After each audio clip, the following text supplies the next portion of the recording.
Fathers and Sons by Ivan Turgenev. Translated by Richard Hare. Chapter 25. At Nikolskoe, Katya and Arkady were sitting in the garden, on a turf seat in the shade of a tall ash tree. Fifi had placed herself on the ground near them, giving her long body that graceful curve which is known among sportsmen as the hare's bend. Both Arkady and Katya were silent. He held in his hands a half-open book, while she was picking out of a basket some remaining crumbs of white bread and throwing them to the small family of sparrows, which with their peculiar cowardly impudence were chirping and hopping around right up to her feet. A faint breeze, stirring the ash leaves, kept gently moving pale gold patches of sunlight up and down across the shady path and over Fifi's back. An unbroken shadow fell on Arkady and Katya. Only from time to time a bright streak gleamed in her hair. Both were silent, but the way in which they were silent and sitting together indicated a certain confidential friendliness. Each of them seemed not to be thinking of the other, while secretly rejoicing at each other's presence. Their faces, too, had changed since we saw them last. Arkady seemed more composed, and Katya brighter and more self-confident. "Don't you think," began Arkady, "that the ash has been very well named in Russian, Yasen? Not a single other tree is so light and translucently clear, Yasno, against the sky." Katya raised her eyes upwards and murmured, "Yes," and Arkady thought, "Well, she doesn't reproach me for talking poetically."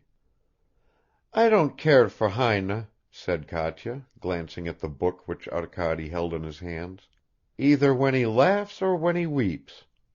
I like him when he is thoughtful and sad." "And I like him when he laughs," remarked Arkady. "Those are the relics of your old satirical tendency." Relics, thought Arkady. If Bazarov could have heard that. "Wait a bit. We shall transform you." "Who will transform me? You?" "Who? My sister, Porfiri Platonovich, whom you've stopped quarreling with. My aunt, whom you escorted to church the day before yesterday." "Well, I couldn't refuse. But as for Anna Sergeyevna, you remember she agreed with Evgeny in a great many things." "My sister was under his influence then, just as you were." "As I was? Have you noticed that I've already shaken off his influence?" Katya remained silent. "I know," continued Arkady, "you never liked him." "I'm unable to judge him." "Do you know, Katerina Sergeyevna, every time I hear that answer, I don't believe it. There is no one beyond the capacity of judgment of any of us. That is just a pretext for getting out of it."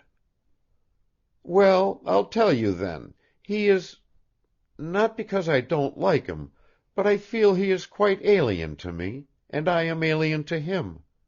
And you too are alien to him." "Why is that?" "How can I tell you? He's a wild beast, while we are both domestic animals." "And am I a domestic animal?" Katya nodded her head. Arkady scratched his ear. "Listen, Katerina Sergeyevna. Surely that is in the nature of an insult." "Why? Would you rather be wild?" "Not wild, but powerful, energetic." "It's no good wishing to be that. Your friend, you see, doesn't wish for it, but he has it." "Hm. So you suppose he had a great influence on Anna Sergeyevna?" "Yes. But no one can keep the upper hand of her for long," added Katya in a low voice. "Why do you think that?" "She's very proud. I didn't mean to say that. She values her independence very much." "Who doesn't value it?" asked Arkady, and the thought flashed through his mind, "What is it for?" The same thought occurred to Katya. Young people who are friendly and often together constantly find themselves thinking the same thoughts. Arkady smiled, and coming a little closer to Katya, he said in a whisper, "Confess, you are a little afraid of her." "Of whom?" "Of her," repeated Arkady significantly. "And how about you?" asked Katya in her turn. "I am also." Please note I said I am also. Katya wagged her finger at him threateningly. "I wonder at that," she began. "My sister has never felt so friendly towards you as just now, much more than when you first came here." "Fancy that." "And you haven't noticed it? Aren't you glad about it?" Arkady became thoughtful. "How have I succeeded in winning Anna Sergeyevna's favor? Could it be because I brought her your mother's letters?" "Both for that and for other reasons which I won't tell you." "Why?" "I shan't say." "Oh, I know, you're very obstinate." "Yes, I am." "And observant." Katya cast a sidelong glance at Arkady. "Perhaps so. Does that annoy you? What are you thinking about?" "I'm wondering how you have grown to be so observant as you certainly are. "You are so shy and distrustful. You keep everyone at a distance."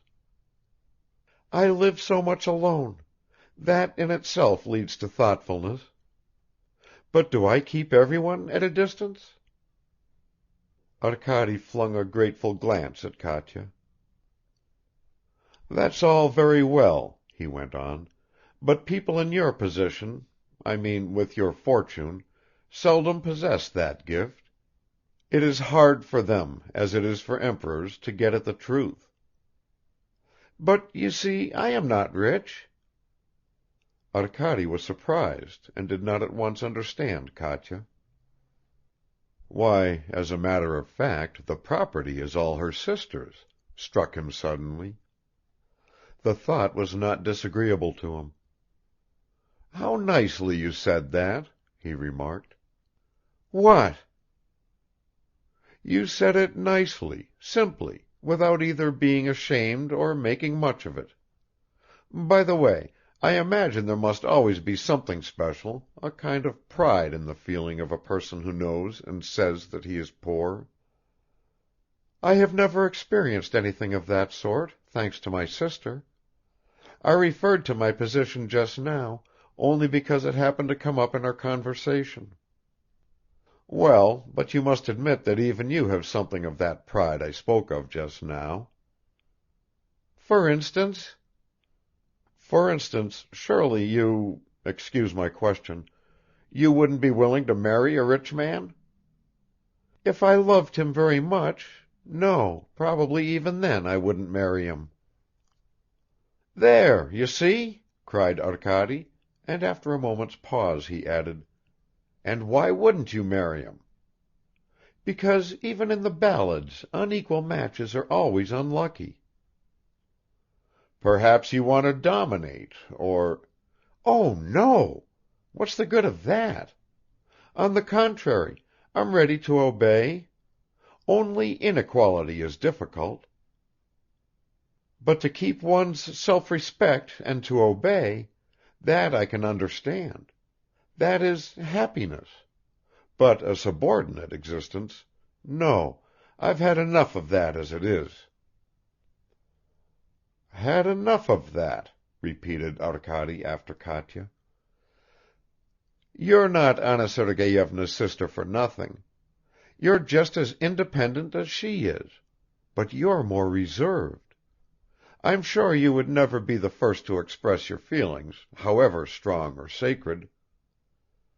"Well, what would you expect?" asked Katya.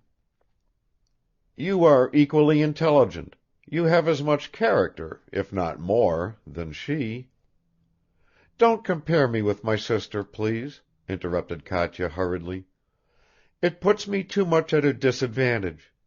You seem to forget that my sister is beautiful and clever and you in particular, Arkady Nikolaich, ought not to say such things and with such a serious face, too." "What does that mean? You in particular? And what makes you conclude that I'm joking?" "Of course you're joking." "Do you think so? But what if I'm convinced of what I say? If I find that I've not even put it strongly enough?" "I don't understand you." "Really? Well, now I see that I certainly overestimated your powers of observation." "How is that?" Arkady made no answer and turned away, but Katya searched for a few more crumbs in the basket and began throwing them to the sparrows; but she moved her arm too vigorously, and the birds flew away without stopping to pick them up. "Katerina Sergeyevna," began Arkady suddenly, "it is probably a matter of indifference to you, but you should know, I would not exchange you, neither for your sister nor for anyone else in the world." He got up and walked quickly away, as if he were frightened by the words which had burst from his lips. Katya let her two hands drop together with the basket, onto her knees, and with bowed head she gazed for some time after Arkady. Gradually a crimson flush spread a little to her cheeks, but her lips did not smile, and her dark eyes had a look of perplexity and of some other still undefined feeling. "Are you alone?" sounded the voice of Anna Sergeyevna, quite close to her. "I thought you came into the garden with Arkady." Katya slowly raised her eyes to her sister; elegantly, almost elaborately dressed, she was standing on the path and tickling Fifi's ears with the tip of her parasol, and slowly answered, "I'm alone." "So I see," answered the other sister with a laugh. "I suppose he has gone back to his room." "Yes." "Were you reading together?" "Yes." Anna Sergeyevna took Katya under the chin and raised her face. "You didn't quarrel, I hope?" "No," said Katya, quietly moving away her sister's hand. "How solemnly you answer. I thought I should find him here and was going to suggest a walk with him. He keeps on asking me about it. They have brought your new shoes from the town. Go and try them on. I noticed yesterday that your old ones are quite worn out. Really, you don't pay enough attention to these things. But all the same, you've got such lovely little feet. And your hands are good. Only rather large. So you must make the most of your feet. But you're not a flirt." Anna Sergeyevna went farther down the path, her beautiful dress rustling slightly as she walked. Katya rose from the bench and taking Heine with her also went off, only not to try on the new shoes. "Lovely little feet," she thought, as she slowly and lightly mounted the stone steps of the terrace which were burning from the heat of the sun. "Lovely little feet, you call them. Well, he shall be at my feet." But a feeling of shame came across her at once, and she ran swiftly upstairs. Arkady was going along the passage to his room when he was overtaken by the butler, who announced that Mr. Bazarov was sitting in his room. "Evgeny," muttered Arkady in a startled tone. "Has he been here long?" "He has arrived only this minute, and gave orders not to be announced to Anna Sergeyevna, but to be shown straight up to you." "Can any misfortune have happened at home?" thought Arkady, and running hurriedly up the stairs he opened the door at once. The sight of Bazarov immediately reassured him, though a more experienced eye would probably have discerned signs of inward excitement in the sunken but still energetic face of the unexpected visitor. With a dusty cloak over his shoulders and a cap on his head, he was sitting by the window. He did not even get up when Arkady flung himself on his neck with loud exclamations. "Well, how unexpected! What good luck has brought you?" he kept on repeating, bustling about the room like someone who both imagines and wants to show that he is pleased.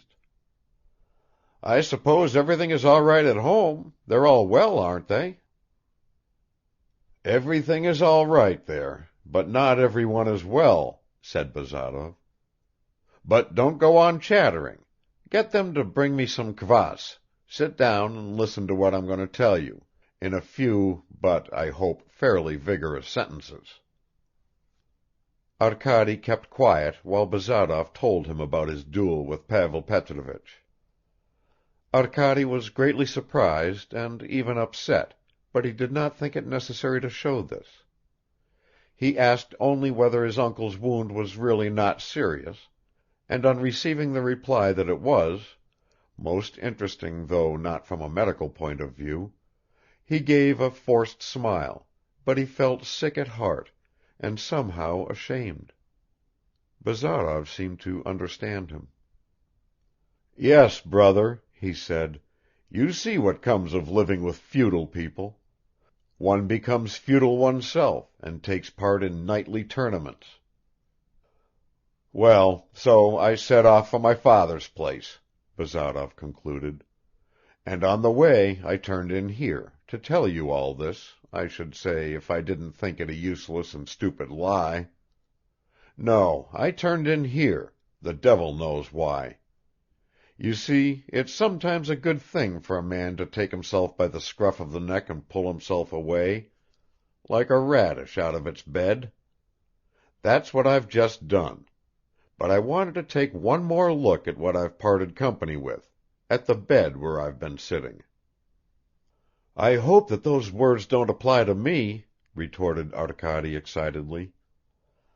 "I hope you don't think of parting from me." Bazarov looked at him intently. His eyes were almost piercing. "Would that upset you so much? It strikes me that you have parted from me already. You look so fresh and smart. Your affairs with Anna Sergeyevna must be proceeding very well." "What do you mean by my affairs with Anna Sergeyevna?" "Why, didn't you come here from the town on her account, my little bird? By the way, how are those Sunday schools getting on? Do you mean to tell me you're not in love with her? Or have you already reached the stage of being bashful about it?" "Evgeny, you know I've always been frank with you. I can assure you, I swear to you, you're making a mistake."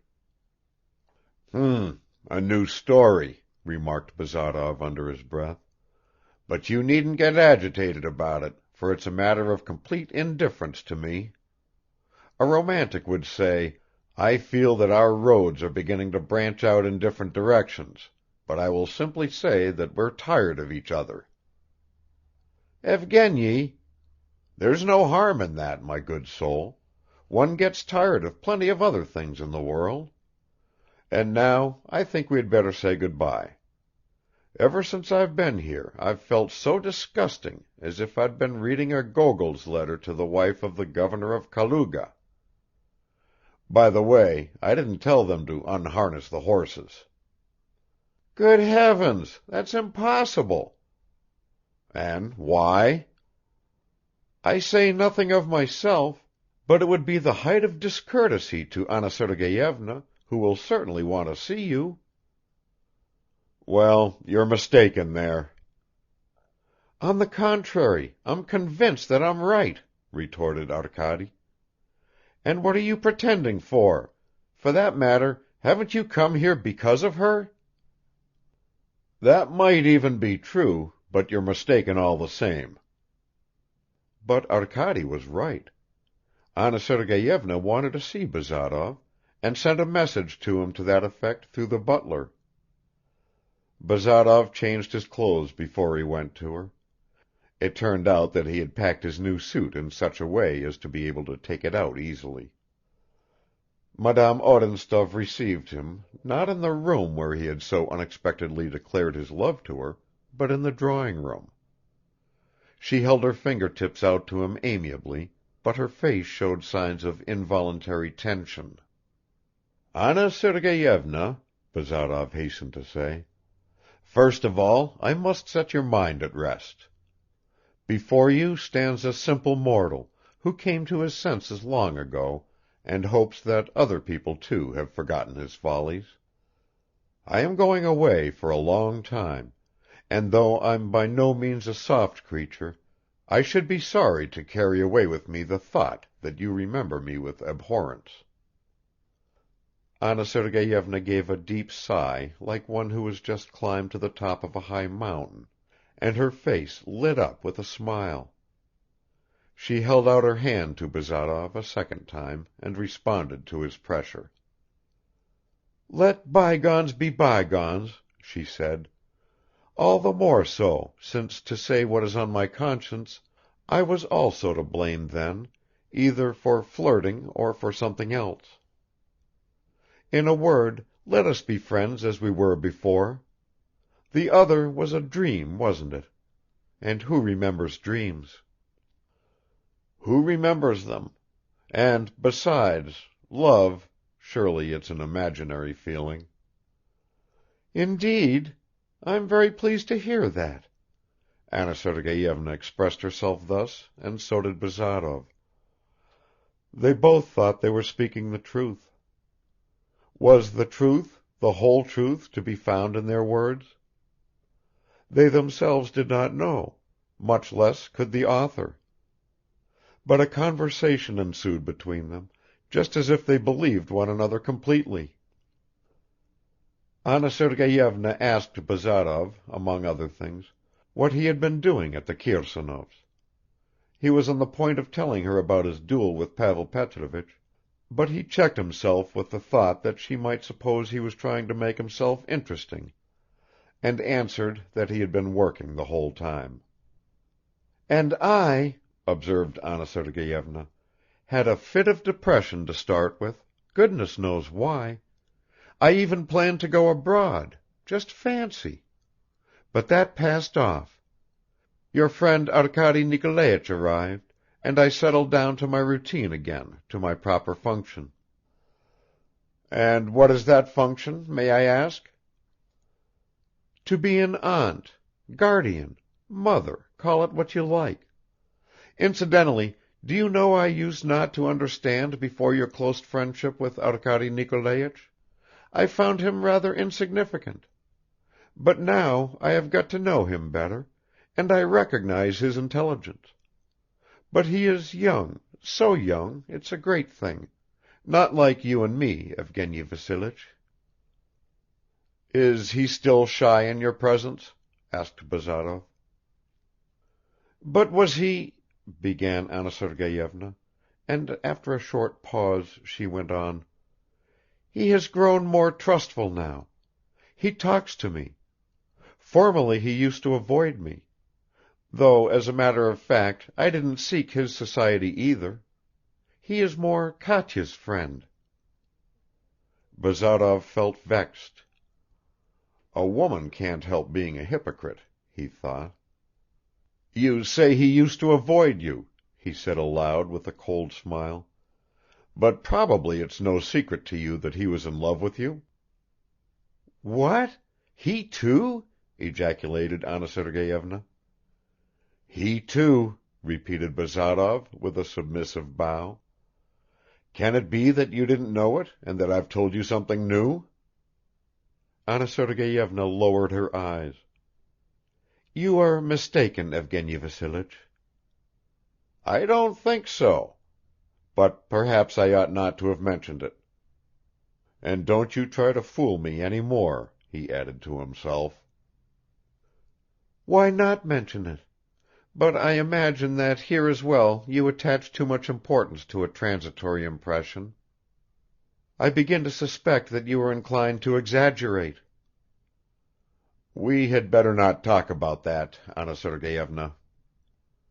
"And why?" she replied, but herself diverted the conversation into another channel. She still felt ill at ease with Bazarov, though she had both told and assured herself that everything was forgotten. While exchanging the simplest remarks with him, even when she joked with him, she was conscious of an embarrassed fear. Thus do people on a steamer at sea talk and laugh carelessly, for all the world as if they were on dry land. But the moment there is some hitch, if the smallest sign appears of something unusual, there emerges at once on every face an expression of peculiar alarm, revealing the constant awareness of constant danger. Anna Sergeyevna's conversation with Bazarov did not last long. She began to be absorbed in her own thoughts, to answer absent-mindedly, and ended by suggesting that they should go into the hall, where they found the princess and Katya. "But where is Arkady Nikolaich?" asked the hostess, and on hearing that he had not been seen for more than an hour, she sent someone to look for him. He was not found at once. He had hidden himself away in the wildest part of the garden, and with his chin propped on his folded hands, he was sitting wrapped in thought. His thoughts were deep and serious, but not mournful. He knew that Anna Sergeyevna was sitting alone with Bazarov, and he felt no jealousy as he had before; on the contrary, his face slowly brightened. It seemed as if he was at once wondering and rejoicing and deciding to do something. Chapter 25